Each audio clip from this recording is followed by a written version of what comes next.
Hello বন্ধুরা, একবার আবার স্বাগত আছে তোমাদের আমার চ্যানেলে। তো আজকে আমি একটা এমন রেসিপি নিয়ে আসছি আর কি অনেকেই জানে আর অনেকেই জানে না। তো আপনারা দেখতে পাচ্ছেন আমি ঠিক চিংড়ি মাছ হাতে নিয়েছি। তো আপনারা ভাবতেছেন চিংড়ি মাছ তো সবাই জানে, তো এটা হলো চিংড়ি মাছের মাথা। তো মাথাগুলি অনেকেই জানে না, এই মাথাগুলি অনেকেই ফেলে দেয়। তো যারা তোমরা জানো না তোমাদের জন্য এই ভিডিওটা একবার জরুর ট্রাই করবা, আর ট্রাই করার পর কমেন্ট জরুর একবার করবা যে কেমন লাগলো তোমাদের। তো আজকে আমি নিয়ে এসেছি চিংড়ি মাছের মাথার বাটা। তো যারা চাটনি খেতে ভালোবাসো, যারা শুটকি মাছের চাটনি খেতে ভালোবাসো, তাদের জন্য এই চিংড়ি মাছের মাথার বাটাটা একবার জরুর তোমরা ট্রাই করেও দেখে নিতে পারো আমি কি করেছি।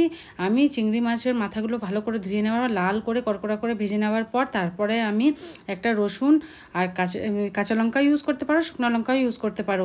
শুকনো লঙ্কা আর কালো জিরা আমি ভালো করে ফ্রাই করে নেওয়ার পর এই যে কড়কড়া মাছগুলি মাথাগুলো বেটে নিলাম। এবার আমি যে মশলাটা আর কি এর মধ্যে যেটা দিয়ে স্বাদ আসবে সেটা এবার বাটবো, আর লবণটা সাথেই বাটবো। তাতে কি হয়, মিহিভাবে আমাদের চাটনিটা তৈরি হয়ে যায়। এই চাটনিটা যদি এই চিংড়ি মাছের মাথার চাটনি আপনারা কোনোদিন খাননি তো যান এই রেসিপিটা একবার ট্রাই করবেন, আর তারপরে আপনারা কমেন্ট করবেন যে আপনাকে এই ভিডিওটা কীরকম লাগে।